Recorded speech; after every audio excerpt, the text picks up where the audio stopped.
NEET 2025 physics के कुछ और क्वेश्चंस के सॉल्यूशंस। ये देखिए क्वेश्चन है, the radius of Martian orbit around the sun is about 4 times the radius of orbit of Mercury. The Martian year is 687 Earth days. Then which of the following is the length of 1 year of 1 year on Mercury? So this question is simply based upon Kepler's third law of motion, planetary motion, and that is that t square directly proportional to r cube. So यहाँ से यदि मैं आपसे r पूछूंगा तो आप बोलेंगे r directly proportional to t raise to the power 2/3. ठीक है, तो मार्शियन ऑर्बिट का 4 टाइम्स है मरकरी से. तो यदि मार्शियन ऑर्बिट का मैं r डैश मान लेता हूँ और मरकरी का r है तो उसका वो 4 टाइम्स है. ठीक है, और यहाँ पे t की वैल्यू है ये, तो यहाँ से आप t भी निकाल सकते हो. तो t यहाँ से डायरेक्टली प्रोपोर्शनल होगा r की पावर 3/2. अब यदि मैं इसको मार्शियन ऑर्बिट के लिए लगाता हूँ तो डैश वाला मैं मार्शियन ऑर्बिट के लिए बोल देता हूँ टी डैश आर डैश. सो हो जाएगा T dash. So you will write T dash simply 687 earth days. 687 ये आ गया आपका. आर डैश की जगह लिखिए 4r और इसकी पावर है 3/2. ये आ जाएगा. ठीक है, सो यहाँ से अब यहाँ से सॉल्व कर लेते हैं. 687 डायरेक्टली प्रोपोर्शनल आ जाएगा यहाँ से. इसको लिख सकते हैं 2 raise to power 2 into 3/2 and r raise to the power 3/2. So ये 2 से 2 कैंसिल हो गया. तो आपके पास बचेगा ये 687 डायरेक्टली प्रोपोर्शनल हो जाएगा भाई 8 टू पावर 3 बचेगा means 8 r raise to the power 3/2. ठीक है, सो यहाँ से जो आपका मरकरी के लिए यदि मैं फॉर्मूला लगाता हूँ, यहाँ से मैंने शुरू कर दिया था मार्शियन ऑर्बिट जो अराउंड सन है उसके लिए ये आ गया. ठीक है, मरकरी के लिए मैं रेडियस का आर सपोज करा है. तो वहाँ से यदि मैं आपसे बात करूँ कि मरकरी के लिए हो जाएगा T square directly proportional to R cube, और फिर यहाँ से यदि मैं आपसे टी पूछूँ तो ये हो जाएगा R raise to the power 3/2. So यदि मैं यहाँ से आर रेज टू 3/2 की वैल्यू निकालता हूँ तो यहाँ से R raise to the power 3/2 हो जाएगा.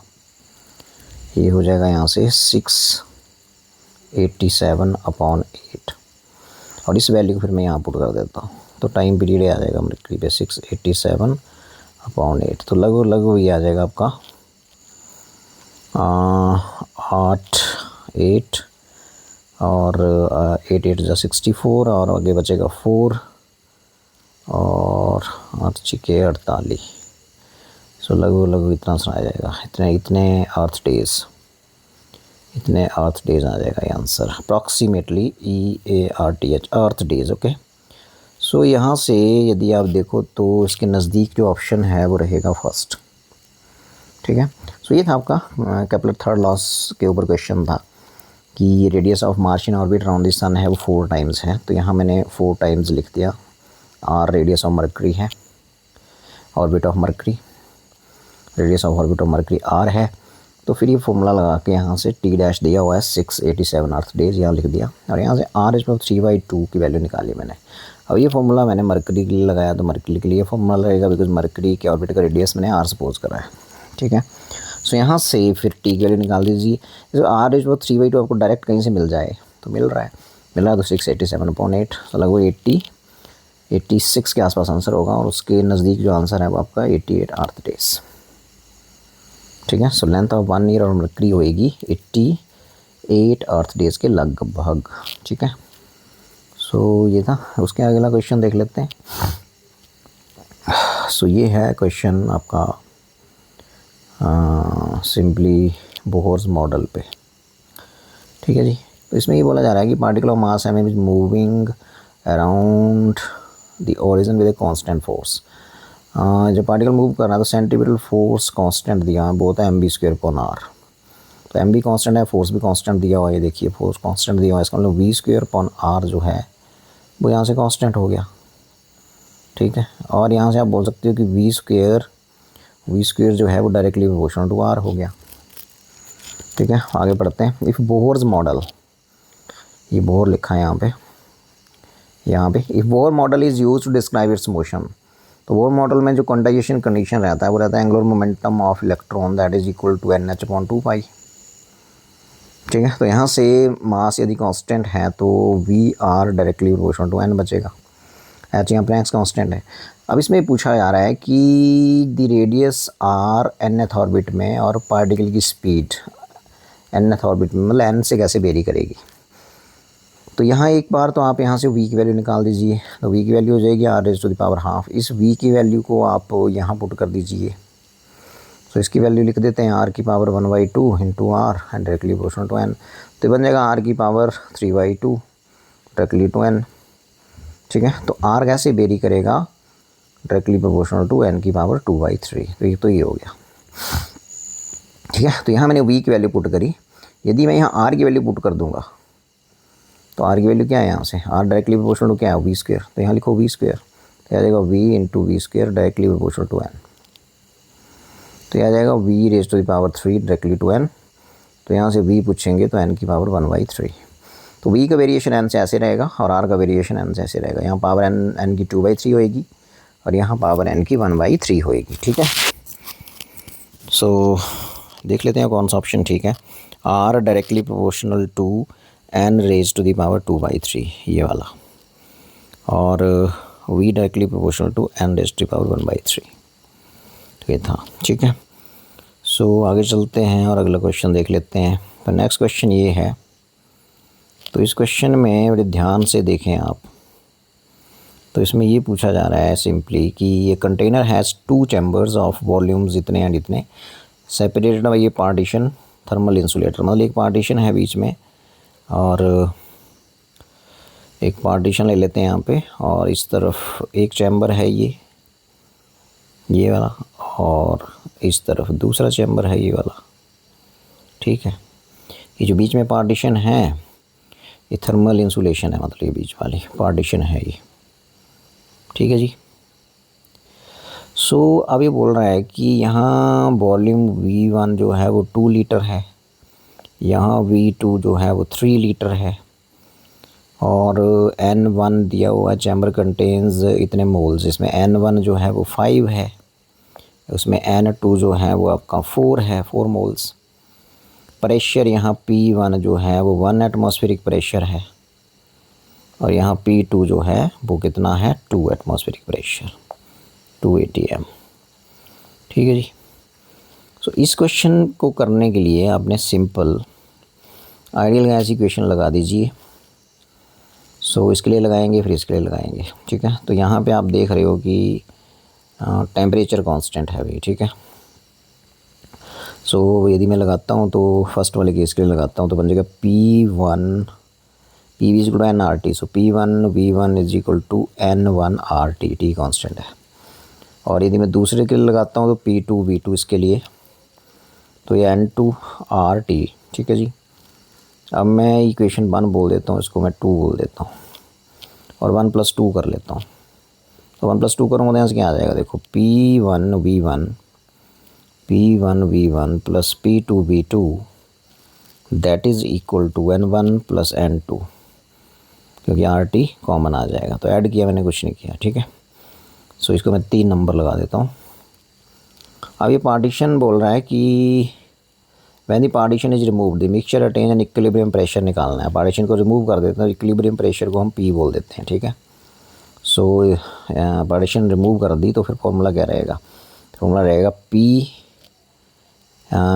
The mixture attain an equilibrium pressure, ठीक है। वो P बोल दिया मैंने मिक्सचर का, ठीक है, ये वाला फार्मूला। तो मिक्सचर में वॉल्यूम अब V1 + V2 हो गया, और नंबर ऑफ मोल्स आपके वही रहे N1 + N2 and into RT। So this is equation number 4।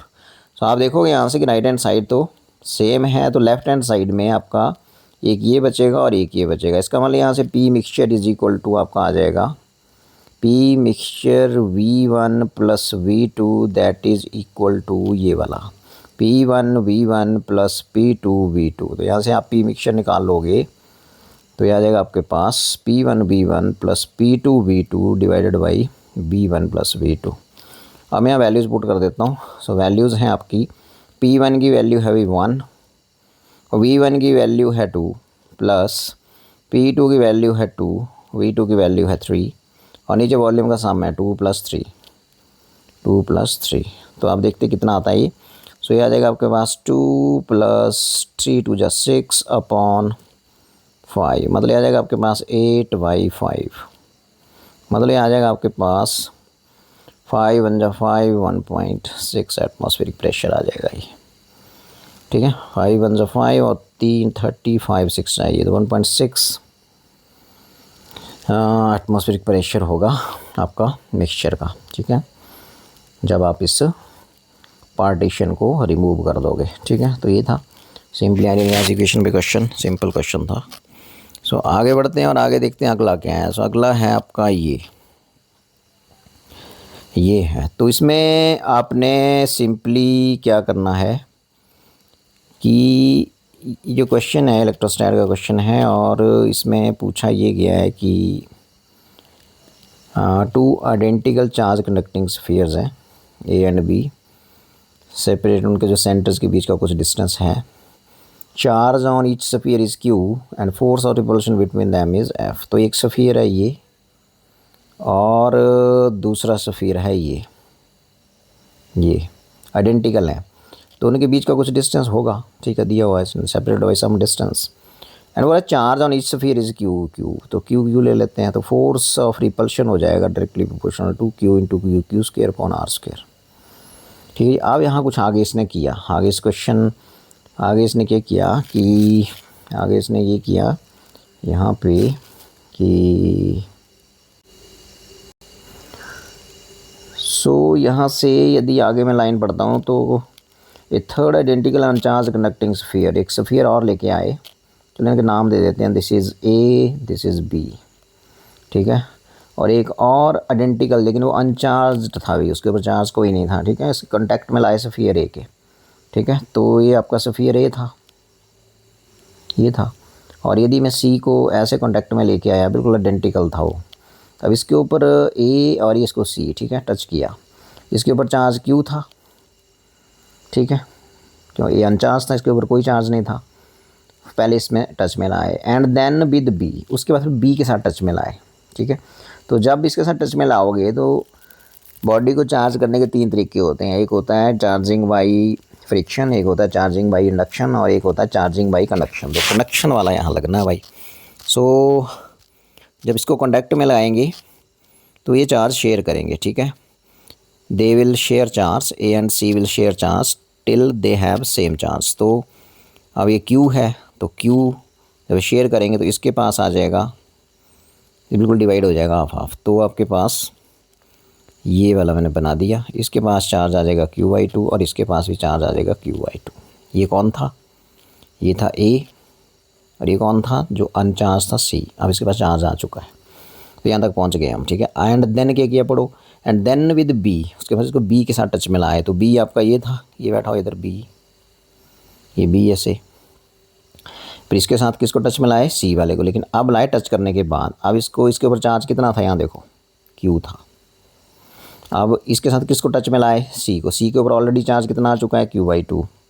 ठीक है, तो इसको फिर यहाँ टच में ले आते हैं ऐसे, तो इसके ऊपर ऑलरेडी चार्ज Q/2 आ चुका था, तो ये टच में ले आया मैं, देखो।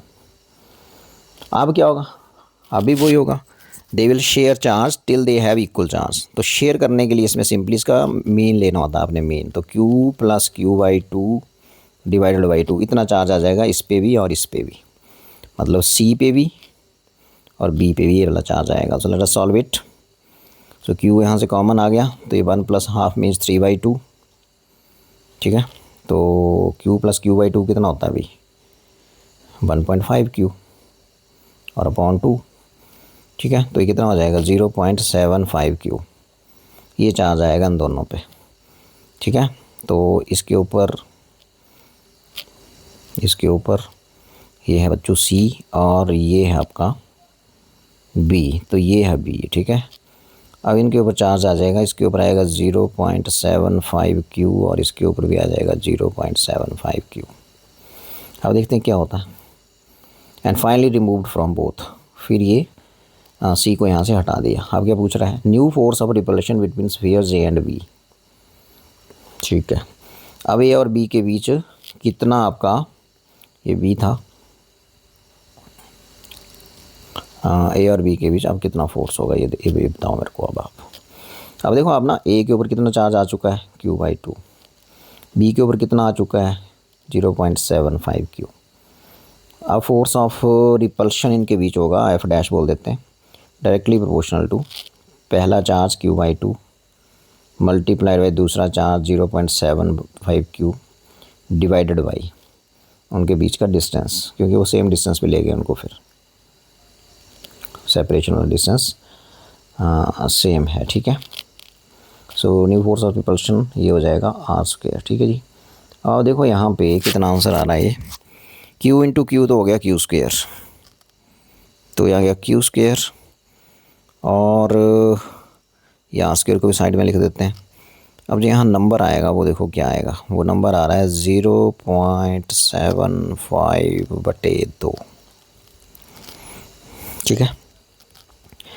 सो ये नंबर सॉल्व करके कितना आएगा भाई, 75/100 इंटू 2, और Q² अपन r² क्या था, शुरू वाला फोर्स था F, तो ये आ जाएगा आपके पास 3×25 = 75 हो गया, 25 × 100 हो गया, तो ये आएगा 4 में 3/8 F फोर्स होगा अब इनके बीच, 3/8 F, ये option 4 is correct.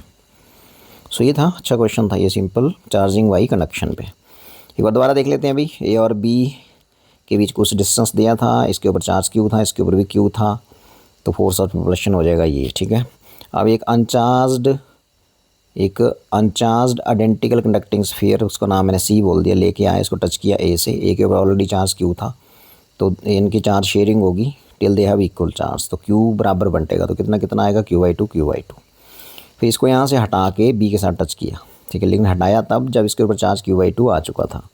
So Q/2 और B के ऊपर ऑलरेडी Q था, अब ये भी चार्ज शेयर करेंगे till they have equal charge, तो शेयरिंग में सिंपल इनका मीन वैल्यू ले लो, तो Q + Q/2/2 बराबर बन जाएगा, तो बराबर A C के ऊपर भी आपका 0.75 Q और B के ऊपर भी 0.75 Q आ जाएगा, ठीक है। अब ये पूछ रहा है कि A और B के बीच अब कितना फोर्स ऑफ रिपल्शन होगा, तो A के ऊपर ऑलरेडी कितना आ चुका है Q/2 और B के ऊपर कितना है 0.75 Q, तो इनके बीच force of repulsion directly proportional to product of magnitude of charges means Q/2 into 0.75 Q divided by distance same पे ले गए r², तो यहाँ Q² अपॉन r² तो अलग से लिख दो, बिकॉज वो आपका F के इक्वल है, और जो नंबर आएगा वो निकल के आएगा 3/8 F, तो इसका ऑप्शन 4 करेक्ट है, ठीक है जी। और आगे चलते हैं, तो आगे देखते हैं अगला क्वेश्चन क्या है, अगला है ये, ठीक है। सो ये क्वेश्चन है पोलराइजेशन बाई स्कैटरिंग, ठीक है।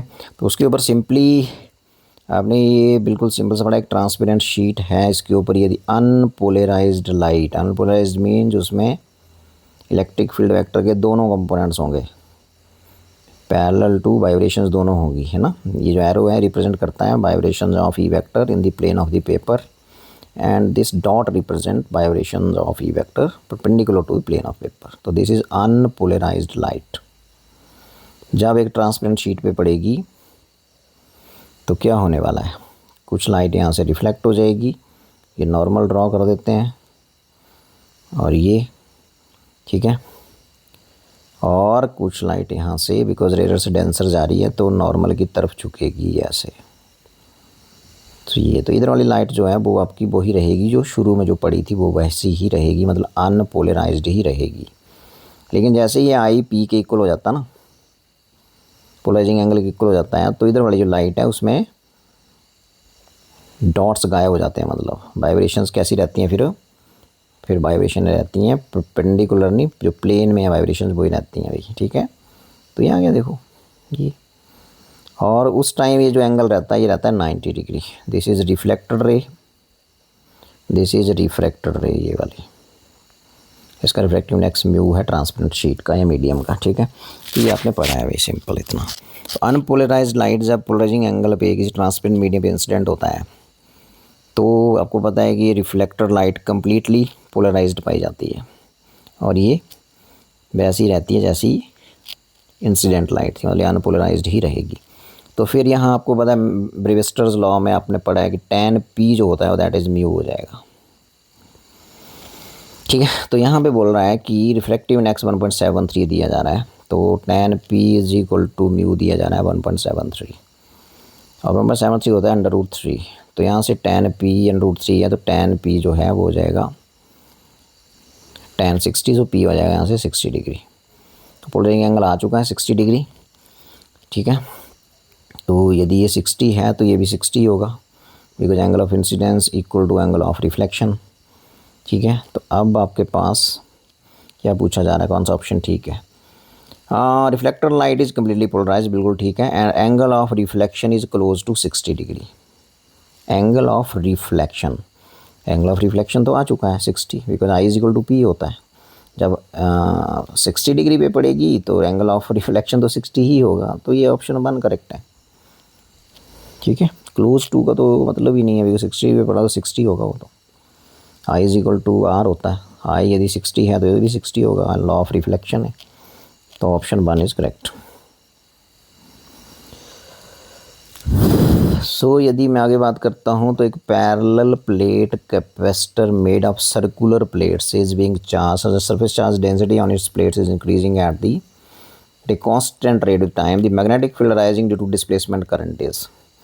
देखो इसमें ऐसे सर्कुलर प्लेट्स हैं, यदि पैरेलल प्लेट कैपेसिटर की ये ऐसे, तो ये जो इसके बीच में ड्यूरिंग इट्स चार्जिंग, ठीक है, एक प्लेट पॉजिटिवली चार्ज होगी एक नेगेटिवली चार्ज होगी, तो चार्जिंग के दौरान इसके जो ये स्पेस दिख रहा है इनके बीच, इसमें इलेक्ट्रिक फील्ड टाइम के साथ चेंज होती है, जिसकी वजह से डिस्प्लेसमेंट करंट आता है, ठीक है।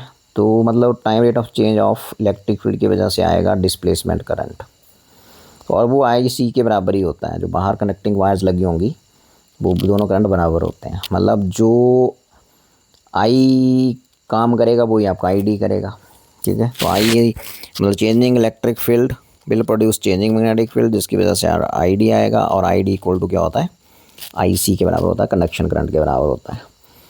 तो ID IC के बराबर है, इसका मतलब करंट कैरिंग वायर के सराउंडिंग में मैग्नेटिक फील्ड होगा।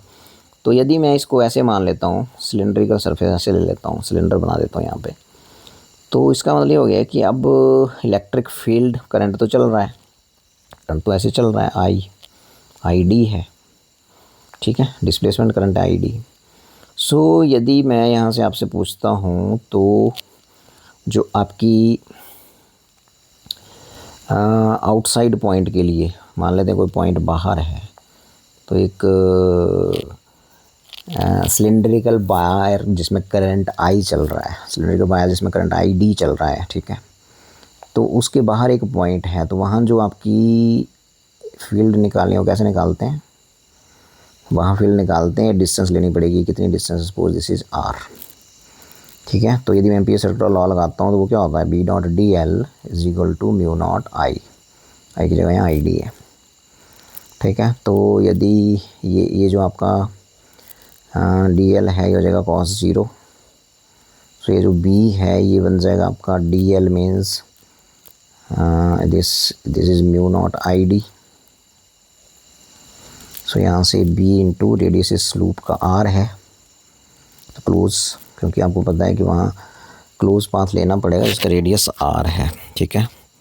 और ये कितना बन जाएगा, 2πr is equal to mu naught ID। तो यहाँ से B यदि आपसे पूछे कोई तो आ जाएगा B is equal to mu naught ID upon 2πr, ये हो जाएगा, मतलब B is inversely proportional to R आ जाएगा, ठीक है। और जब यही पॉइंट P उठ के सरफेस पे आ जाएगा तो फिर ये यहाँ से यहाँ तक रेडियस हो जाएगा सिलेंडर का, मतलब एक केस इक्विवेलेंट हो गया, एक सिलेंड्रिकल वायर में करंट I चल रहा है, तो आउटसाइड पॉइंट पे मैग्नेटिक फील्ड क्या होगी, सरफेस पे क्या होगी, और अंदर कोई पॉइंट है यहाँ पे वहाँ क्या होगी। तो आउटसाइड तो निकल गई है, और जैसे आप सरफेस पे पहुंच जाओगे तो स्मॉल आर की वैल्यू हो जाएगी कैपिटल आर के बराबर, ठीक है। तो फिर सरफेस पे ही हो जाएगी inversely proportional to capital R, ठीक है। चलते हैं अंदर वाले पॉइंट पे। अंदर वाला कोई पॉइंट है, जैसे ये है, यदि मैं यहाँ से एक लूप बनाता हूँ ऐसे, तो ये डिस्टेंस आर है, ये वाला डिस्टेंस आर है। तो फिर इसके लिए लगाइए ज़रा, बिकॉज अब करंट आई डी है, लेकिन ये जो आपने लूप बनाया यहाँ पे, ये करंट कितना इनक्लोज करेगा निकालना पड़ेगा, ठीक है। करंट डेंसिटी सेम है, सो इसका मतलब हो गया कि पाई आर स्क्वायर एरिया के लिए करंट यदि आई डी था तो यूनिट एरिया के लिए हो गया I D upon what, pi R square. और मेरे पास ये जो लूप है इसका रेडियस स्मॉल आर है, तो पाई आर स्क्वायर के लिए करंट हो जाएगा, वो हो जाएगा I D upon pi R square into pi R square. Pi से पाई कैंसिल हो गया, तो this much current will be enclosed by this loop having radius R, ठीक है। तो देख लेते हैं कितना आ रहा है ये। सो यहाँ से ये आ गया इज इक्वल टू, इसको मैं आई बोल देता हूँ, तो बन गया I D divided by, D means displacement current, R square upon R square, ठीक है। अब दोबारा एम्पियर्स लॉ लगा लीजिए अंदर वाले पॉइंट के लिए, तो ये बचेगा B dot D L, close surface पे होता है लाइन इंटीग्रल, ये वाला ऐसे, ठीक है, ये वाला ऐसे।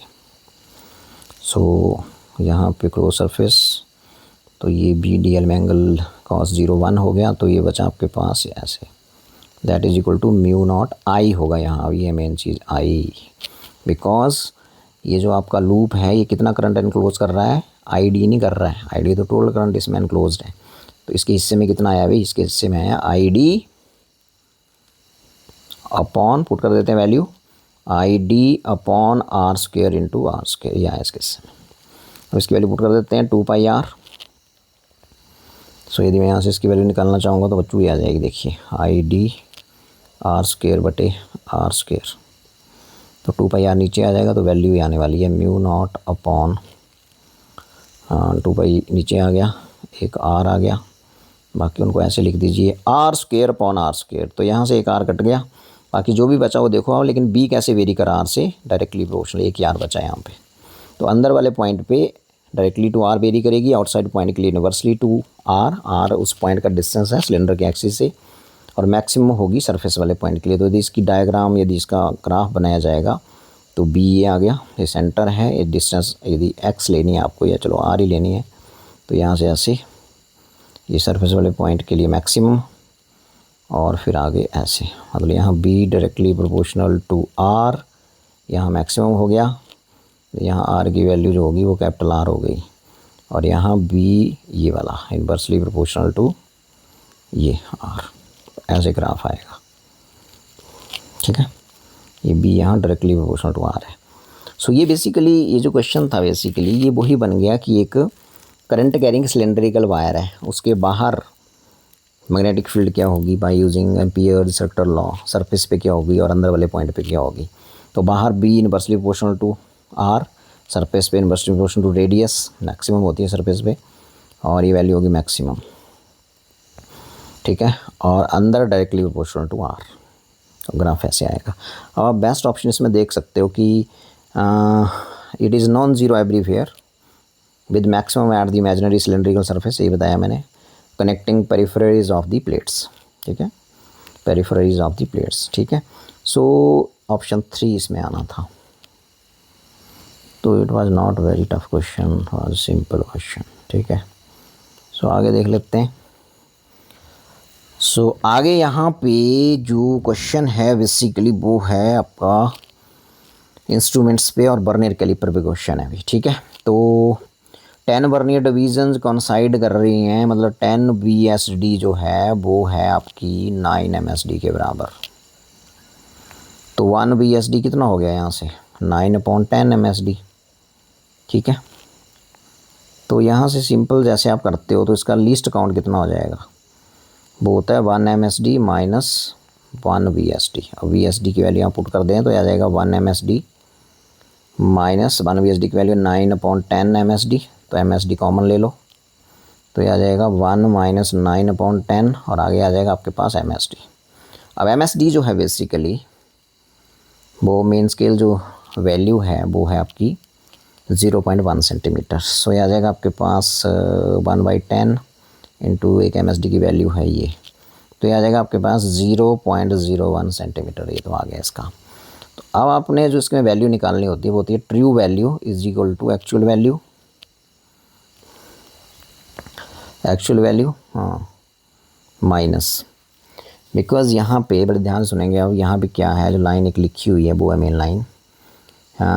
Zero of vernier scale is at x is equal to 0.1 centimetre. मतलब जो वर्नियर का जीरो है वो मेन स्केल के जीरो से कंसाइड नहीं हो रहा है, वो पीछे रह गया है। पीछे रह गया तो जीरो एरर होगा पॉजिटिव और जीरो करेक्शन होगी नेगेटिव। तो जीरो करेक्शन जो है यहाँ माइनस करनी पड़ेगी। ठीक है जी, पीछे रह गया है जीरो, 0.1 सेंटीमीटर पे आ गया तो जीरो एरर पॉजिटिव होगा तो और जीरो करेक्शन नेगेटिव होगी। ठीक है जी, तो यहाँ से ट्रू वैल्यू आ जाएगी। एक्चुअल वैल्यू कैसे निकालते हैं, एक्चुअल वैल्यू निकालते हैं। अब देखते हैं क्या लिखा है। मेन स्केल रीडिंग 5 सेंटीमीटर, तो 5 हाँ प्लस बर्नियर का कौन सा कॉन्साइड हो रहा है, number of coinciding vernier divisions 8 multiplied by least count 0.01, ये निकाला मैंने अभी, minus zero correction, zero correction 0.1। तो देख लेते हैं कितना आता है। आ गया 5.08 और माइनस करेंगे 0.01 सॉरी 0.1, तो यह आ जाएगा आपके पास 8 और 9 और यहाँ आ जाएगा 4। So this will be the true value 4.98। ठीक है, मतलब जो आपकी ट्रू वैल्यू होती है बेसिकली जो डायमीटर होगा आफ्टर जीरो करेक्शन वो ये होगा ये। ठीक है, जीरो करेक्शन इसमें नेगेटिव होगी, बस ये था मेन, और वो 0.1 है तो 0.1 यहाँ से माइनस करना था। और एक्चुअल वैल्यू कैसे निकालते हैं, main scale reading plus coinciding कौन सा है, बर्नियर स्केल का 8वां डिवीज़न है ये देखो, इनटू लीस्ट काउंट, और फिर जीरो करेक्शन माइनस करेंगे and you will get your answer. So it will be 4.98। ठीक है, आगे देख लेते हैं आगे क्या है। सो इसमें ये पूछा जा रहा है सिंपली डायमेंशनल एनालिसिस का क्वेश्चन है, और ये सिंपल क्वेश्चन है, उसमें कुछ भी नहीं है। तो इसमें बड़ा कुछ दिया है, स्टेटमेंट वगैरह बहुत ये दी हुई है। इसमें बस मेन चीज़ आप पकड़ो कि क्या है इसमें, कि ये वाला पकड़िए कि जो टाइम है बेसिकली। ठीक है, टाइम ही है ना, टी चेक करना, टी क्या है यहाँ पे, टाइम ही है। So T directly proportional to, इसको लिख लो, सरफेस टेंशन की पावर अल्फ़ा, एरिया की पावर बीटा, डेंसिटी की पावर गामा एंड रेडियस की पावर डेल्टा, ये दिया हुआ है। ठीक है, दिस इज़ डेल्टा, ये आ गया। ठीक है जी, तो यहाँ एम नहीं है, ज़ीरो है, एल नहीं है, ज़ीरो है, टी इसमें एक है, इज इक्वल टू एस का डायमेंशनल फार्मूला होता है सरफेस टेंशन का mt-2, लेकिन उसके पावर अल्फ़ा है तो अल्फ़ा यहाँ लग जाएगा। अब एरिया का होता है L², तो जैसे मैं स्क्वेयर करूँगा तो वहाँ बीटा है। ठीक है, डेंसिटी का होता है ml-3, लेकिन वहाँ गामा भी है तो m गामा l-3 गामा, और रेडियस का हो गया लेंथ का डेल्टा। ठीक है जी, अब आप इसमें पावर्स कंपेयर कर लो। यहाँ m की पावर बन जाएगी, देखो m की पावर एक ये है और एक यहाँ है, तो बन जाएगी 2 गामा, गामा प्लस गामा हो गया, सॉरी अल्फ़ा है 2 अल्फ़ा हो गया, देखो ये। और l की पावर बन जाएगी 2 बीटा -3 गामा प्लस डेल्टा ये, और t की पावर यदि मैं इकट्ठी करता हूँ तो t एक बार ये देखो -2 अल्फ़ा। ठीक है, -2 अल्फ़ा, तो ये आ गया भाई। अब यहाँ m 0 है, l 0 है, कंपेयरिंग करो पावर्स ml एंड t की both sides. So what you will get कि 2 अल्फ़ा जो है वो आएगा आपका 0, m की पावर 2 अल्फ़ा। ठीक है, और अल्फ़ा या gamma, let us check it, t की पावर -2 अल्फ़ा। ठीक है, हाँ s की पावर अल्फ़ा है ना भाई, तो m l कैंसिल हो जाता है, t-2। ठीक है, गामा, m गामा आ गया यहाँ पे, m gamma alpha plus gamma होगा भाई, अल्फ़ा है यहाँ गामा है। ये आ जाएगा। तो आप देखो ना टी की पावर यहाँ -2 अल्फ़ा है और यहाँ कितनी है 1, तो -2 अल्फ़ा हो गया 1 के बराबर, तो अल्फ़ा हो जाएगा -1/2। यदि अल्फ़ा -1/2 है तो फिर अल्फ़ा प्लस गामा जो है m की पावर है और यहाँ m की पावर 0 है, तो यहाँ से गामा हो जाएगा -अल्फ़ा। ठीक है, गामा हो जाएगा -अल्फ़ा और गामा हो जाएगा अल्फ़ा -हाफ है तो हो जाएगा हाफ। तो यदि भी दो ऑप्शन तो आपको लग चुके हैं, मतलब कि अल्फ़ा की वैल्यू होगी -हाफ और गामा की वैल्यू होगी हाफ। तो यदि मैं यहाँ देखता हूँ ऑप्शन थर्ड, ये देखो अल्फ़ा आ चुका है -हाफ और गामा आ चुका है ये, और ऐसा और कहीं भी नहीं है, चेक कर लो। ये देखो अल्फ़ा यहाँ हाफ है, ये भी नहीं होगा, अल्फ़ा -हाफ गामा माइनस नहीं, ये भी नहीं होगा, अल्फ़ा हाफ गामा ये, तो इसका मतलब ऑप्शन 3 आ चुका है। लेकिन यदि आपको संतुष्ट करना है अपने आप को तो फिर चेकिंग से कर लो, सॉल्व करने की ज़रूरत नहीं है। ठीक है ना, जैसे मैं यहाँ यदि ये ऑप्शन ठीक लग रहा है आपको थर्ड, तो यहाँ आप देखो कि 2 बीटा -3 गामा प्लस डेल्टा, ये वाला क्या है, ये 2 beta -3 gamma plus delta, L की पावर है, एल की पावर यहाँ क्या है 0, इक्वल टू 0 आना चाहिए, डेल्टा है ये। देखते हैं बीटा कितना है फिर इसमें। बीटा यदि मैं यहाँ से उठा के भर दूँ -1 है,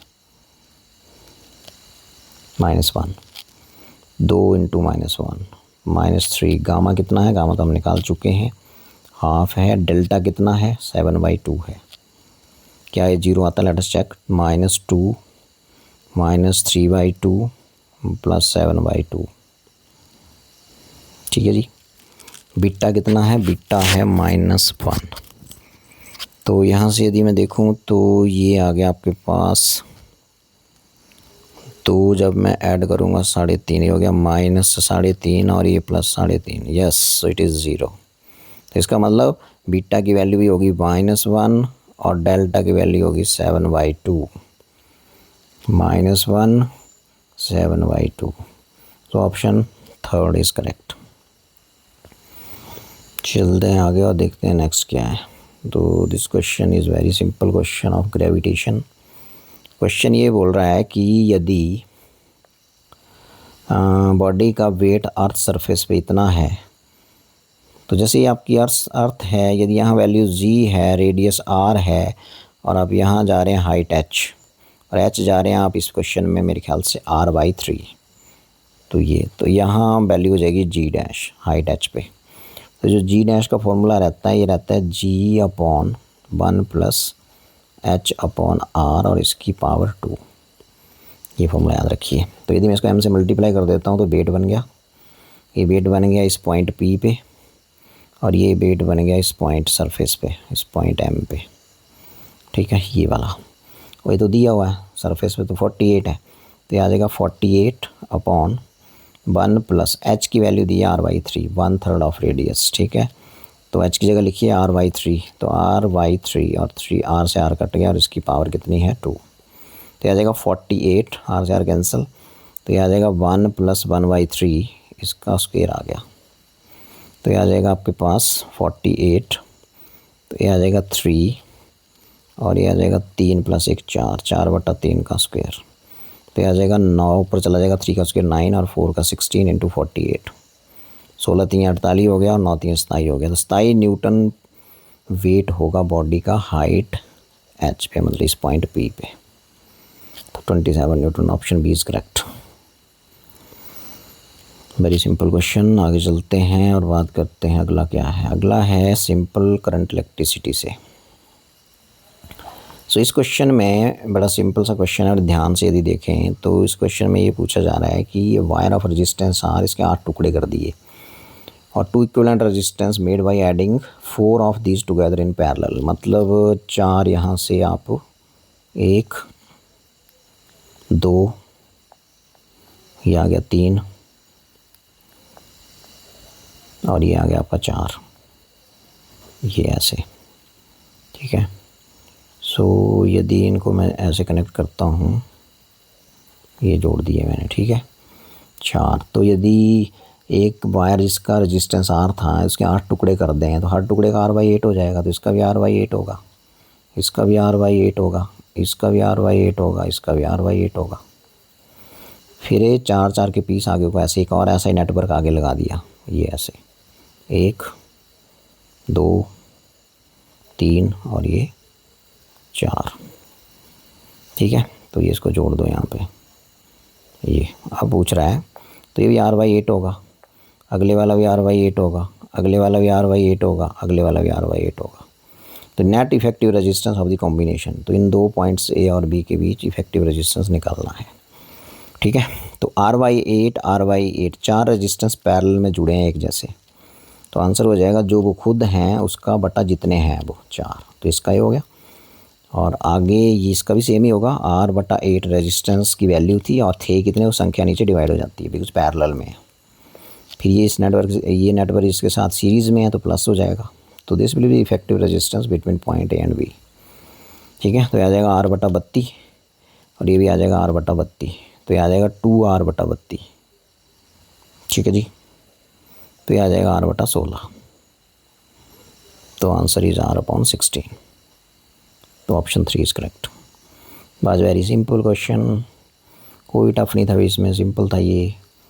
सो अब डी ब्रॉगली वेवलेंथ इलेक्ट्रॉन की ऑर्बिटिंग कर रहा है n=2 स्टेट में, अब hydrogen close to the given Bohr radius. Bohr radius में nth ऑर्बिट का रेडियस रहता है 0.052 इंटू n², नैनोमीटर में बात हो रही है, ठीक है। तो यदि यहाँ n की वैल्यू 2 है तो बन गया R2 = 0.052 इंटू n का स्क्वायर मीन्स 2 का स्क्वायर, ये बन गया 4, ये आ गया, ठीक है। तो इधर आ गया पहली स्टेटमेंट से पढ़ के, ठीक है। आगे पढ़िए, ये बोल रहा है आगे कि D Broglie wavelength electron, D Broglie wavelength के लिए आपको पता है कि जो सर्कमफेरेंस होता है ऑर्बिट का, सेकंड ऑर्बिट की बात हो रही है यहाँ पे, दैट इज़ इक्वल टू, चलो बाद में लिखते हैं, 2πr = RN होता है यहाँ, 2πr = n लैम्डा, ठीक है। तो यदि ये दूसरे ऑर्बिट में है तो ये R2 हो गया और ये 2 लैम्डा हो गया, क्लियर। अब यहाँ से डी ब्रॉगली वेवलेंथ निकाल लीजिए आप, लैम्डा निकाल लीजिए, तो लैम्डा हो जाएगा यहाँ से 2 कैंसिल हो गया ये, तो लैम्डा क्या हो जाएगा यहाँ से πr2। अब R2 की वैल्यू भर दो ऊपर से, पाई की वैल्यू 3.14, R2 की वैल्यू 0.052 इंटू 2 मीन्स 4। यदि आप इसको सॉल्व करेंगे तो ये लगभग कितना आएगा,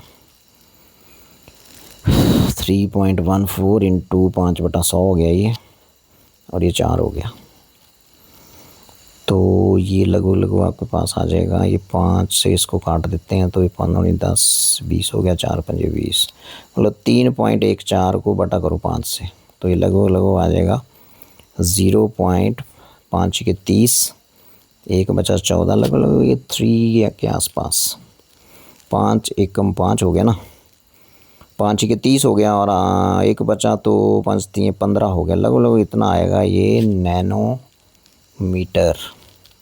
तो इसके आसपास जो आंसर मुझे दिख रहा है वो दिख रहा है ये वाला, तो ऑप्शन 2 इज़ करेक्ट। चलते हैं आगे और देखते हैं नेक्स्ट क्या है। Electric dipole in uniform electric field, वही वेरी सिंपल क्वेश्चन। तो इसमें आपने कुछ नहीं करना था, इसमें आपने बोलना था कि डायपोल मोमेंट दिया हुआ है, it is aligned in the direction of uniform magnetic field की वैल्यू भी दी हुई है, इसको रोटेट किया 60 डिग्री पे, तो फील्ड की डायरेक्शन में है। तो आपको पता है कि पूछ रहा है कि क्या निकालना है, the change in potential energy. Potential energy का फॉर्मूला रहता है -PE cos थीटा, तो ये हो जाएगा U1 = माइनस पी की वैल्यू बोलो 5 × 10⁻⁶, ई की वैल्यू बोलो 4 × 10⁵, और cos line in the direction है तो cos 0 हो जाएगा, cos 0 हो जाता है 1, तो यह आ जाएगा माइनस कितना आया भाई, ये हो गया 500 के 20 और ये हो गया 10⁻⁻1, तो यह आ जाएगा -2 जूल इनिशियल एनर्जी, ठीक है। अब इसको क्या किया, अब इसको रोटेट किया एंगल 60 डिग्री पे, तो जो नई पोटेंशियल एनर्जी होगी वो हो जाएगी आपकी, यहाँ हो जाएगा cos 60, cos 60 कितना होता है हाफ, तो यहाँ हाफ हो जाएगा, तो बिल्कुल सेम आंसर आना है 5 × 10⁻⁶, 4 × 10⁵, और आगे आएगा cos 60, यहाँ था cos 0, cos 0 होता है 1, यहाँ हो जाएगा -20 × 10⁻⁻1, cos 60 होता है हाफ, तो यह आ जाएगा -1 जूल ये। तो अब क्या पूछ रहा है भाई, चेंज इन पोटेंशियल एनर्जी, मतलब आपके पास साथ पूछ रहा है ये कि डेल्टा U क्या होगा, वो होगा U2 माइनस U1। तो U2 कितना है -1 माइनस U1 कितना है -2, तो हो जाएगा -1 + 2। सो चेंज होगा 1 जूल। तो it is 1 joule 1.0 joules. Option B is correct. यदि हम आगे बढ़ते हैं तो आगे है आपका ये है क्वेश्चन, और ये देखिए, ठीक है जी। तो ये क्वेश्चन थोड़ा सा आसान था बट लेंथी था भाई। आसान है बट लेंथी है, ये रखें ध्यान। आसान तो है बट लेंथी है, ठीक है। पहले तो आपको ये निकालना है कि यहाँ से करंट कितना आ रहा है भाई, बस करंट कितना ये सर्किट जो है बैटरी से ले रहा है, बस ये how much current this circuit is drawing from the battery having constant voltage 50 volt, ठीक है। तो यदि आप इसको बड़े ध्यान से देखें तो इस पॉइंट और इस पॉइंट के विद रिस्पेक्ट ये 1 और 3 हैं पैरेलल में। तो 1 और 3 जब पैरेलल में होंगे तो 1 × 3 / 1 + 3, तो ये बन गया 3/4, ये आ गया 3/4, ठीक है। उसके बाद ये 2 और 4 भी पैरेलल में है इस पॉइंट और इस पॉइंट के विद रिस्पेक्ट, तो ये आ गया 2 × 4/2 + 4, ये आ गया 4 दूनी 8/6, मतलब ये आ गया 4/3 आ गया, ठीक है। सो अब यदि हम यहाँ से 3/4 इसका इफेक्टिव आ गया और 4/3 इसका इफेक्टिव आ गया, ठीक है।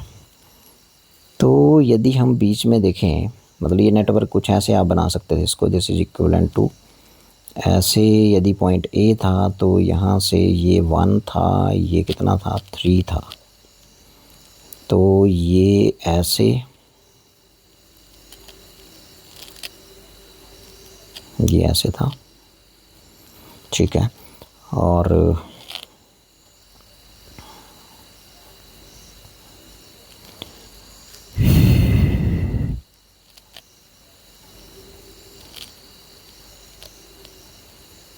ये 1 था, ये 3 था, ये ऐसे ऐसे और ऐसे, ये है वो पॉइंट सी और ये है पॉइंट डी। और आगे फिर मैं इसको बनाऊं तो ये 2 है और ये नीचे कितना है, ऐसे ऐसे और ऐसे, ये आ गया पॉइंट बी। और यहाँ बैटरी वैसे लगा दो 50 वोल्ट की, ये आ गया, ऐसे आ गया। ये कितना था, ये था, ये था, ये था, ये था आपका कितना था, ये 2 और ये कितना था 4, ये हो गया, ठीक है जी। अब आप बड़े ध्यान से देखें तो इसका इफेक्टिव बन गया 3/4 और इसका इफेक्टिव बन गया 4/3, ठीक है। अब 3/4 और 4/3 आ गए सीरीज़ में, तो इफेक्टिव रेजिस्टेंस सीरीज़ में हो गया, दोनों को ऐड कर दो, तो ये आ जाएगा 4 × 3 = 12, नीचे 12 एलसीएम आ गया, तो 3 9 आ गया और यहाँ 16 आ गया, 25/12 आ गया इस सर्किट का इफेक्टिव रेजिस्टेंस ओम में। तो ओम्स लॉ के अकॉर्डिंग करंट हो जाएगा V/R। V है 50 वोल्ट का डिवाइडेड बाई R है 25/12, मतलब 25 12/25 से मल्टीप्लाई हो जाएगा, 25 एकम 25 दूना 50, 24 एम्पियर करंट ये बैटरी से लेगा ये सर्किट। तो ये तो पहले लग गया पता हमें, 24 एम्पियर, ठीक है जी। अब यदि ये 24 एम्पियर करंट लेगा तो फिर इस करंट को अब आपने यहाँ, ये 24 एम्पियर करंट चल रहा है भाई, इस करंट को यहाँ आपने अब डिस्ट्रीब्यूट करना है सब में, और फिर देख लेना CDR के हिस्से में कितना आएगा। ये क्वेश्चन आएगा क्योंकि ये पूछ रहा है कि current through the branch CD में कितना होगा, ये क्वेश्चन।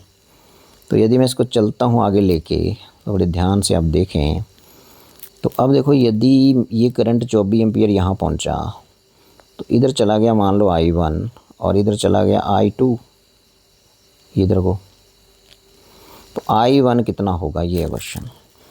तो ये जो फॉर्मूला रहता है डिस्ट्रीब्यूशन ऑफ करंट का, वो इन्वर्स रेशियो में डिवाइड होता है रेजिस्टेंस में, तो फॉर्मूला रहेगा I1 का, यहाँ लगाएं ध्यान, I1 हो जाएगा नीचे वाला रेजिस्टेंस R2, मतलब ये 3 डिवाइडेड बाई दोनों का सम और टोटल करंट कितना था, ये हो जाएगा I1, ठीक है। और I2 भी यहाँ से निकाल लेंगे हम, तो ये देखो R2 कितना है भाई 3, R1 + R2 मतलब 3 + 1 4, और I कितना है 24। अब देखते हैं इसके हिस्से में कितना आया, 4 छिके 24, 18 एम्पियर करंट आया इस रेजिस्टेंस के हिस्से में। 92 में 18 चल रहा है यहाँ पे, 18 एम्पियर इतना करंट चल रहा है यहाँ, और ये रेजिस्टेंस था 92। 1 यहाँ लिख देते हैं, ठीक है।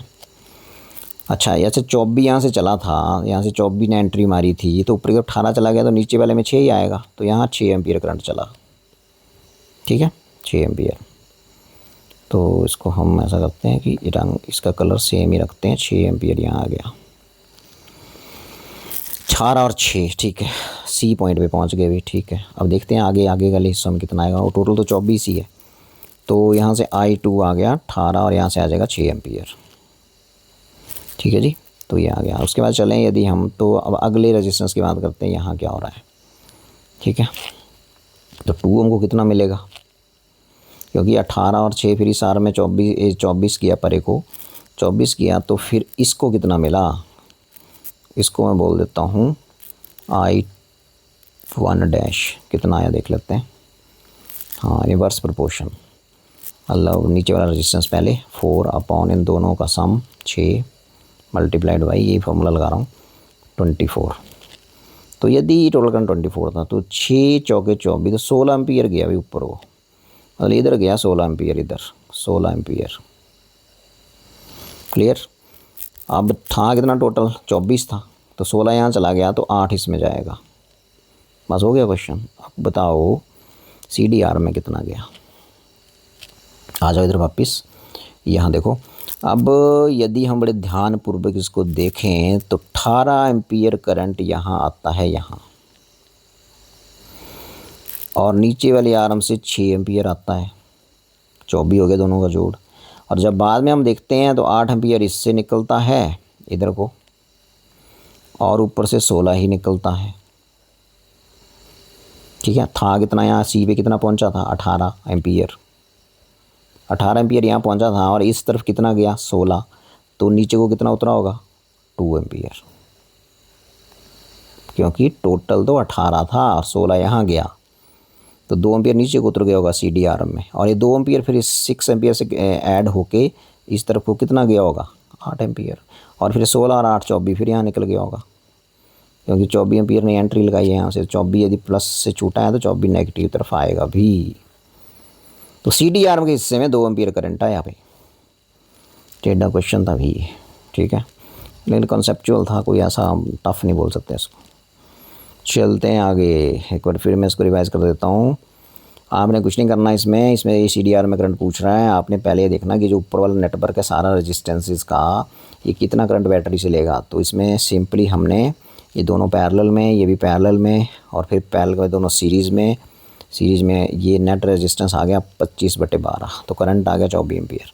अब ये करंट 24 एम्पियर यहाँ से एंट्री लगा रहा है, तो इसको बंटना है, इधर गया 18, इधर गया 6, मतलब यहाँ गया 18 और यहाँ गया 6, और 18 के बाद इधर रह गया 16 ही, तो 2 नीचे को उतर गया CDR में, और इधर से 6 आ रहा था, उससे साथ कंबाइन हो गया, इधर को 8 आ गया, ठीक है। तो CDR में करंट कितना एम्पियर फ्लो करा, 2 एम्पियर। बाकी ये फॉर्मूला याद रखना,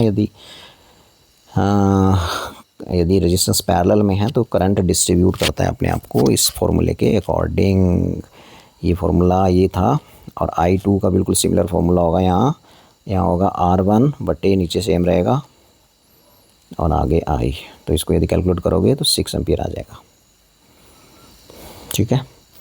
सो ये था क्वेश्चन, अच्छा क्वेश्चन था भी, थोड़ा लेवल इसका थोड़ा सा ट्रिकी था क्वेश्चन। अब देखो सिंपल क्वेश्चन आ गया डी ब्रोगली का, photon and electron have same energy, ठीक है, एनर्जी सेम है भाई, तो लैम्डा फोटोन का और इलेक्ट्रॉन का निकालो। तो भाई आपको पता है कि hc/लैम्डा होता है, फोटोन की वेवलेंथ है, वो होता है एनर्जी। फोटोन की बात करें यदि, वो होती है एनर्जी। और यदि हम डी ब्रोगली वेवलेंथ की बात करते हैं तो यहाँ से लैम्डा पी कितना आ गया, hc/E आ गया, सिंपल। फोटोन की बात खत्म। इलेक्ट्रॉन की बात करते हैं तो इलेक्ट्रॉन के केस में जो लैम्डा इलेक्ट्रॉन होता है वो होता है कितना, h/mb, और mb होता है 2m√e, where I is energy, kinetic energy of electron, and m is mass of electron. दोनों को डिवाइड कर दो भाई, तो दोनों को जब डिवाइड करोगे एनर्जी तो कांस्टेंट है, सेम है, दोनों की एनर्जी सेम है। देखो यदि यहाँ E बोल ली तो यहाँ भी E बोलनी पड़ेगी, ठीक है। तो यहाँ से यदि मैं बात करूँ तो रेशो क्या आएगा, तो आ जाएगा इक्वल टू ये वाला HC/E इंटू ये आपका √2ME यहाँ चला जाएगा और H नीचे आ जाएगा, सो H से H कैंसिल हो जाएगा। तो यहाँ से यदि इसको आगे सॉल्व करते हैं तो क्या आएगा, C/E। अब E की पावर यहाँ कितनी है, हाफ है, और यहाँ कितनी है, 1 है। तो E की पावर हाफ बचेगी नीचे, मतलब √E बचेगा नीचे, और ऊपर बचेगा √2M, और साइड में बचेगा C। तो इसको लिख सकते हैं C√2M/E। So this is the answer. ये ऑप्शन C करेक्ट था इसका। ठीक है जी, ऑप्शन C। सिंपल क्वेश्चन था, कोई इसमें टफ है ही नहीं, रेशियो पूछ रहे हैं। सो इस क्वेश्चन में यदि हम ध्यान से देखें तो क्या पूछा जा रहा है इस क्वेश्चन में, which of the following options represent the variation of photoelectric current with property of light. तो इसमें सिंपल है कि फोटोइलेक्ट्रिक करंट जो लॉज हैं फोटोइलेक्ट्रिक कमीशन के, कि इंटेंसिटी ऑफ लाइट जो डायरेक्टली प्रोपोर्शनल होती है सिंपली, या फोटोइलेक्ट्रिक करंट डायरेक्टली प्रोपोर्शनल होता है इंटेंसिटी ऑफ लाइट के, तो ये ग्राफ बिल्कुल ओके है। ठीक है, बाकी में ही ओके भाई, ये भी नहीं है, ये भी नहीं है, क्योंकि एक लॉ है कि photoelectric current is directly proportional to intensity of light and independent of frequency of incident light. ठीक है, तो ऑप्शन इसमें सीधा एक ही था, पहला ही ऑप्शन ओके है। ठीक है जी, आगे चलते हैं।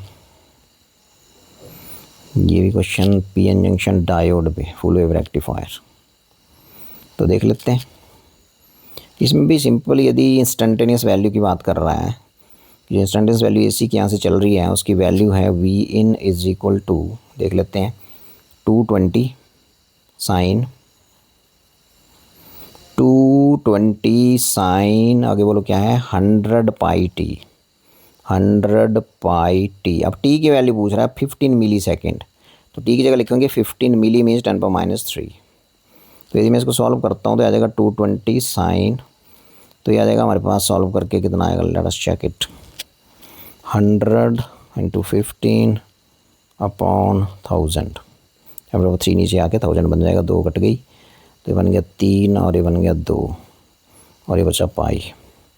तो ये आपके पास आ जाएगा 220 साइन 3π/2, और साइन 3π/2 होता है -1, तो ये आ जाएगा -220।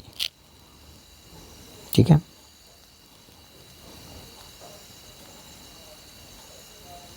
ये 2 0 यहाँ कट गई, और 5 से इसको काटा था, 2 बचे थे यहाँ, 5 से इसको काटा 2 बचे, और 3π/2। ठीक है, साइन 3π/2 होता है -1।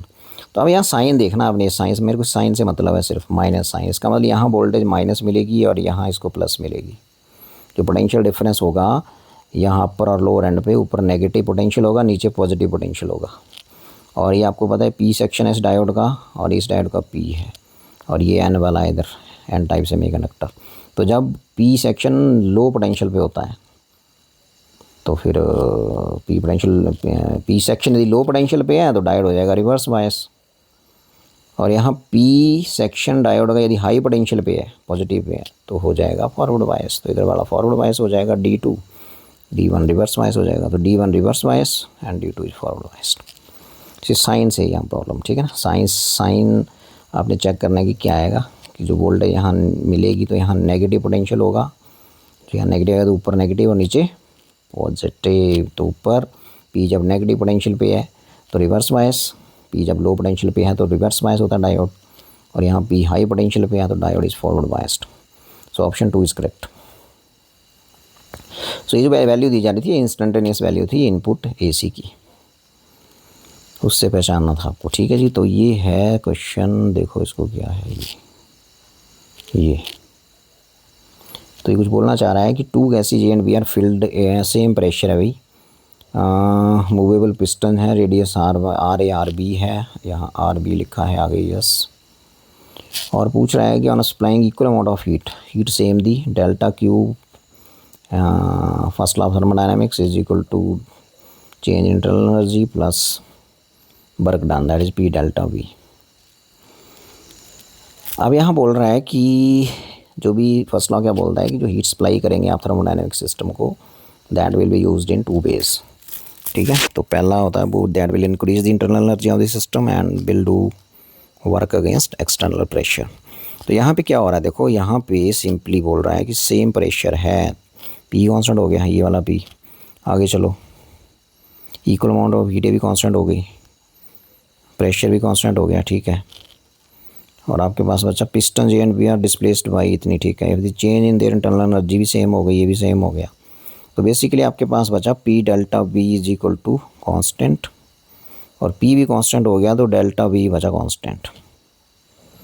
और वॉल्यूम क्या होता है, वॉल्यूम होता है क्रॉस सेक्शन एरिया इनटू जितनी डिस्टेंस उन्होंने मूव करी। क्रॉस सेक्शन एरिया क्या हो जाएगा, पाई आर स्क्वायर, और डिस्टेंस मूव करी मान लो डी, तो ये जो होएगा कांस्टेंट, ठीक है। अब यहाँ पाई कांस्टेंट है तो आर स्क्वायर भी कांस्टेंट हो गया, आर स्क्वायर डी कांस्टेंट हो गया। अब इसका 1 2 बना लो, तो यहाँ से हो गया R A upon R B पूछा है ना, yes, R A upon R B, radius पहले पिस्टन की डिवाइडेड बाई रेडियस दूसरे पिस्टन की, और हाँ रेडियस पूछा है तो पहले हम ऐसा करते हैं कि यहाँ से आर ही निकाल लेते हैं। तो आर, हाँ, रिवर्सली प्रोपोर्शनल डी नीचे आ जाएगा और उसकी अंडर रूट हो जाएगी ऐसे।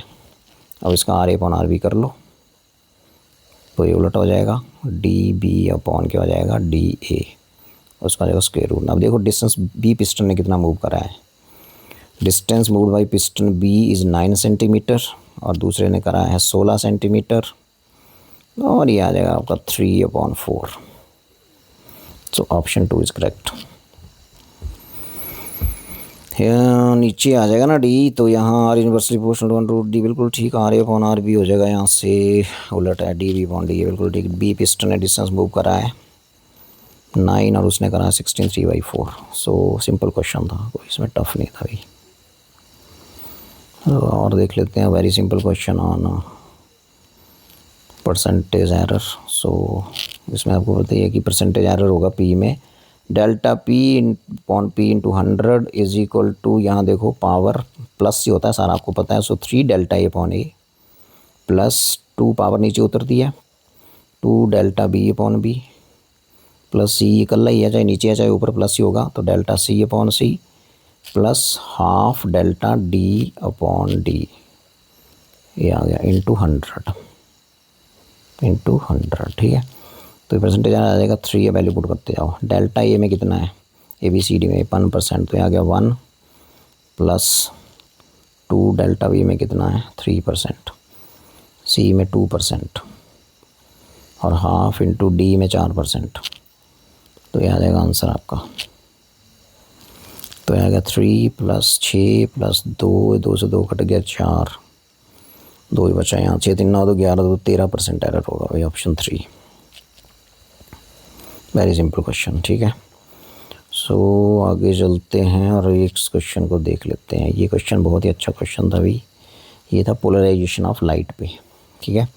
सो पोलराइजेशन ऑफ लाइट पे यदि क्वेश्चन था तो क्या था, intensity of transmitter light when a polarised sheet placed between 2 crossed polarised, मतलब इसमें ऐसे है कि एक पोलराइड है फिर दूसरा है, लेकिन ये क्रॉस्ड पोजीशन में है, मतलब क्रॉस पोजीशन मतलब ये एक ऐसे है तो दूसरा ऐसे है और 90 डिग्री एंगल पे हैं दोनों, ठीक है। तो ऐसे दिमाग में रखिए कि 90 डिग्री पे है, ठीक है। और एक पोलराइड शीट इनके बीच इंट्रोड्यूस कर दी है बीच में, और ये कितने एंगल पे करी, कितना डिग्री का एंगल बनाया इसने शुरू वाले के साथ, 22.5 डिग्री, ठीक है जी, ठीक है। तो ये आपस में, ये पहला है, ये आपका दूसरा है और तीसरी वाली शीट है, तो पहला और दूसरा तो 90 डिग्री पे है, तो तीसरी शीट पहले के साथ एंगल बना रही है 22.5, तो दूसरा जो एंगल होगा थीटा डैश वो हो जाएगा 90 माइनस 22.5, इसके साथ एंगल होगा।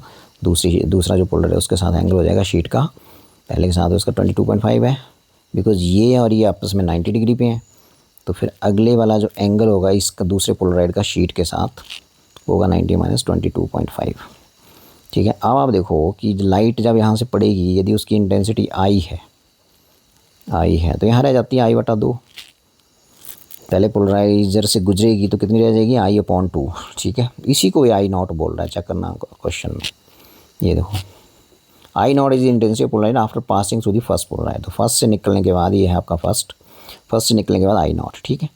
अब आप यहाँ से कितनी निकली, यहाँ से निकली, लिखो यहाँ से निकलेगी आई डैश बोल देते हैं, that is equal to, Malus law लगाएंगे। मेलस लॉ क्या बोलता है, जितनी यहाँ है कितनी पड़ी थी इसके ऊपर आई नॉट, और कितने एंगल से के साथ इंक्लाइन है उसका स्क्वायर, कितना एंगल है 22.5 डिग्री, ये इतनी यहाँ मिली। ठीक है, और अगले वाले से यहाँ जो निकलेगी लास्ट में ट्रांसमिट होगी वो मान लेते हैं आई डबल डैश।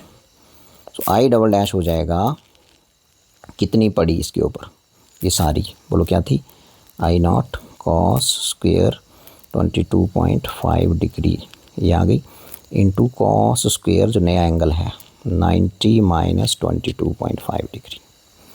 ये वही फॉर्मूला लगाया, I is equal to I naught cos square theta, पर आई नॉट यहाँ वो था जो ये था, मतलब आई डैश था, वो था आई नॉट की जगह यहाँ। ठीक है, तो अब इसको यदि हम सॉल्व करते हैं तो देखो ये कितना आ जाएगा, तो ये आपके पास यहाँ से आई डबल डैश कितना बनेगा, आई नॉट, अब इसको मैं ऐसा करता हूँ कि 4 से मल्टीप्लाई कर देता हूँ, तो ये बन गया 22.5 डिग्री, और कॉस 90 माइनस थीटा क्या होता है, साइन थीटा, तो बन गया sine square theta, theta means 22.5 degree, और 4 से ही डिवाइड लगा देता हूँ। अब इसको ऐसे करता हूँ कि आई नॉट और 2 कॉस 22.5 डिग्री साइन 22.5 डिग्री, ठीक है जी, और उसका कर देते हैं स्क्वायर, लिख सकते हैं ना ऐसे, अपॉन कितना नीचे 4। सो अब देख लो आंसर आ चुका है, तो ये बन गया आई नॉट, ये बन गए 2 कॉस ए साइन ए क्या होता है 2 sine A, sorry sine 2a, sine 2a means 22.5 अपॉन कितना है नीचे 4। अब ये हो गया साइन 45 डिग्री, तो बन गया आई नॉट अपॉन 4 अलग से, और यहाँ ध्यान रखना स्क्वायर भी है, ये लगा दिया स्क्वायर, ये स्क्वायर भी था, तो ये बन गया आपके पास साइन स्क्वायर, साइन 45 होता है 1/√2 का स्क्वायर, तो ये बन जाएगा आई नॉट अपॉन 4, और ये बन जाएगा 1/2, और ये बन जाएगा आई नॉट बाई 8। तो इतनी लाइट की इंटेंसिटी ट्रांसमिट होगी सेकंड पोलराइड से, मतलब ये होगी इस आई नॉट का, आई नॉट था बटा 8, तो ये आंसर है इसका 3। अच्छा क्वेश्चन था भाई ये, ठीक है। सो ये रहा इसका सॉल्यूशन, ये ठीक है जी। एक बार फिर देख लेते हैं, ये पोलराइड पहले वाला था, ये दूसरे वाला था, ये दोनों क्रॉस्ड पोलराइड थे, मतलब इनके बीच 90 डिग्री का एंगल था। एक पोलराइड शीट इनके बीच इंट्रोड्यूस कर दी, पहले के साथ उसने एंगल बनाया 22.5 डिग्री, तो दूसरे के साथ बनाएगी 90 माइनस 22.5। ये बोला था कि पहले पोलराइड से इंटेंसिटी लाइट की निकली ट्रांसमिट होने के बाद, वो निकली आई नॉट, ठीक है। तो मैंने सलाह लगाई है, यहाँ कितनी निकली, आई डैश मान लेते हैं, तो आई डैश हो जाएगा ये आई डैश, ये तो आई डैश हो जाएगा I naught cos square of that angle जो इसने बनाया था इसके साथ, ठीक है, ठीक है। तो जो पोलराइड शीट ने पहले के साथ बनाया था वो एंगल आ गया। अब यहाँ से कितनी निकली, फिर वही आई नॉट कॉस स्क्वायर थीटा, और आई नॉट क्या होगा, जो ये होगा आई नॉट, ये तो ये लिख दिया सारा, और उसके बाद इसको फिर सॉल्व किया, सॉल्व करने के बाद आंसर आई नॉट बाई 8 आ गया, ठीक है जी। तो एक स्प्रिंग, वर्टिकल स्प्रिंग पे क्वेश्चन देख लीजिए, ये है आपका क्वेश्चन, सिंपल है, इसमें कुछ भी नहीं है भाई।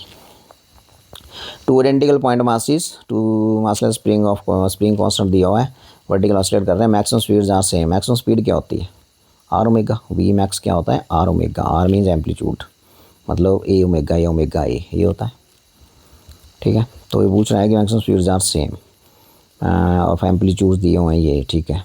दो हैं इसमें ना, टू आइडेंटिकल पॉइंट मासेस हैं P and Q suspended from two, ठीक है, अलग अलग सिस्टम है, इफ़ दे मैक्सिमम सेम, ठीक है। तो क्या पूछ रहा है, एम्पलीट्यूड का रेशियो पूछ रहा है, maximum same the ratio A Q A P of the amplitude Q amplitude is, ये पूछ रहा है A Q upon A P, ठीक है। मैक्सिमम स्पीड्स आर सेम, तो इसका मतलब omega A is equal to constant, तो एक सिस्टम लगाओ फिर दूसरे को लगाओ, तो ये बन गया ओमेगा ए पी क्यू है, सॉरी, तो ये ओमेगा पी और A P is equal to omega Q और ए क्यू। अब हमें पता है कि जो आपकी के होता है वो होता है एम ओमेगा स्क्वेयर। तो यहाँ से ओमेगा स्क्वेयर हो जाएगा के अपॉन एम, तो ओमेगा हो जाएगा √k अपॉन एम। तो 0.5 है और यहाँ से आप देख रहे हैं कि ओमेगा जो है वो डायरेक्टली प्रोपोर्शनल टू √k, तो you can write √k here. तो √k1 किसका है, k2 किसका है, k1 जो है ना वो p का है, तो इसका मतलब ये हो गया √ka kp और a हो गया ap और ये हो गया भाई √k, because omega G directly proportional √k, तो एक हो गया kq और आगे आ गया aq। अब ये पूछ रहा है aq अपॉन ap, तो बच्चों यहाँ से aq अपॉन ap हो जाएगा, aq के साथ था कौन, ये था kq, और ap के साथ कौन था kp, ये इसका √। हाँ तो p को इसको बोला था 1 k1 और इसको क्या बोला था k2, तो ये कर लें आप। A Q upon A P पूछा है, ना कि A P upon A Q, है ना। ये पूछा है if the maximum speeds are same the ratio A Q upon A P of the amplitude of A Q of mass Q to the amplitude A P of mass P. A Q upon A P पूछा है, तो A Q upon A P हो जाएगा यहाँ से, because A Q के साथ था ये के क्यू को k2 बोल दिया है, तो √k1 अपॉन k2 आंसर होगा इसका, ऑप्शन 4। ठीक है जी। और ये एक और क्वेश्चन देख लेते हैं, और ये क्वेश्चन था सिंपल। ठीक है, एक ओपन एंड पाइप है, फंडामेंटल फ्रीक्वेंसी एफ है एयर में। तो ये देखो ओपन एंड पाइप में तो आपको पता है कि दोनों एंड्स पे एंटी नोड बनता है, दोनों एंड्स पे मॉलिक्यूल फ्रीली वाइब्रेट करने के लिए रेडी हैं। तो एम्पली क्या बनेगा, ये बनेगा आपके पास ऐसे।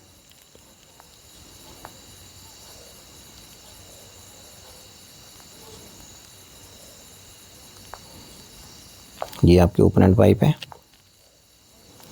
तो इसका आप सा डायग्राम बना रहे हैं ऐसे ऐसे, तो ऐसे और ऐसे और ऐसे, तो यहाँ बनेगा एंटी नोड और यहाँ भी बनेगा एंटी नोड। ठीक है, और लेंथ इसकी यदि बच्चों एल है तो फिर दो एंटी नोड्स के बीच की जो दूरी होती है वो क्या होती है, λ/2। ठीक है, तो यहाँ से λ/2 is equal to L, so lambda हो गया 2l। तो फ्रीक्वेंसी हो जाएगी एफ़ दी हुई है एयर में, तो एफ़ जो होता है वो होता है वेलोसिटी अपॉन वेवलेंथ, तो मतलब v अपॉन लैम्डा की वैल्यू पुट कर दीजिए 2l, तो ये आ गया एयर की बात हो गई है। अब चलते हैं, no pipe is no dipped vertically in water drum to half of its length. तो इसको अब डिप कर देते हैं, तो डिप करने से सिचुएशन कुछ ऐसे बन जाएगी, ऐसे थी ये, ऐसे थी ये, तो ऐसे और ऐसे। यार आपसी डायग्राम ले रहा हूँ मैं यहाँ पे, ये अब इसको आधा तो इसको पानी में डिप कर दिया ऐसे, ये पानी है नीचे। ठीक है, अब जो एयर में लेंथ रही वो रही l/2। ठीक है, और यहाँ बनेगा एंटी नोड और यहाँ क्या बन जाएगा नोड, एम्पलीट्यूड 0 होगा यहाँ वाइब्रेशन का। सो ये जो नोड और एंटी नोड के बीच का डिस्टेंस रहता है λ/4 और लेंथ इसकी आधी हो गई एयर में, तो l की जगह हो गया l/2। सो मतलब आपका जो λ/4 था वो हो गया l/2। ठीक है, तो यहाँ से 2 से 4 कट गया, तो फिर वही बात आ गई कि λ/2 फिर l हो गया जी। अब फ्रीक्वेंसी देख लेते हैं, इस केस में f' मान लेते हैं। फ्रीक्वेंसी होती है वेलोसिटी वेव की डिवाइडेड बाई वेवलेंथ। ठीक है, तो यहाँ से लैम्डा कितना आ गया था 2l। ठीक है, तो लैम्डा, अब यहाँ लैम्डा की वैल्यू पुट कर दो, तो वेलोसिटी v अपॉन 2l, तो ये तो सेम ही रही, मतलब वो f के बराबर ही रही, फ्रीक्वेंसी f ही रहेगी। ठीक है, मतलब ओपन एंड पाइप में क्या होता है कि जो मॉलिक्यूल्स हैं फ्री एंड पे यहाँ वो इजीली वाइब्रेट कर सकते हैं मैक्सिमम डिस्प्लेसमेंट के साथ, तो यहाँ एंटी नोड बनता है। सो एंटी नोड में जो डिस्प्लेसमेंट होता है वो मैक्सिमम होता है, तो यहाँ पे एंटी नोड, यहाँ पे एंटी नोड, दो एंटी नोड के बीच का डिस्टेंस होता है λ/2, तो l हो गया λ/2, तो लैम्डा हो गया 2l। अब फ्रीक्वेंसी होगी वेव की, फ्रीक्वेंसी होगी सिंपली वेलोसिटी वेव की डिवाइडेड बाई वेवलेंथ v/2l। अब यदि इसको आधा पानी से भर दिया तो अब यहाँ क्या बन जाएगा, नोड बन जाएगा। ठीक है, यदि यहाँ नोड बना तो एंटी नोड और नोड के बीच का डिस्टेंस λ/2 का आधा हो जाएगा, मतलब λ/4। ठीक है, और लेंथ रहेगी l/2, तो l/2 किसके इक्वल है, λ/4 के, λ/4 equal to l/2। So lambda equal to यहाँ से 2l। अब फिर इसको फॉर्मूला में भर दो, नई फ्रीक्वेंसी हो जाएगी F dash equal to v/λ। तो लैम्डा फिर 2l है, means frequency will not change. Fundamental frequency of air column is now equal to f। So that's all. Okay then.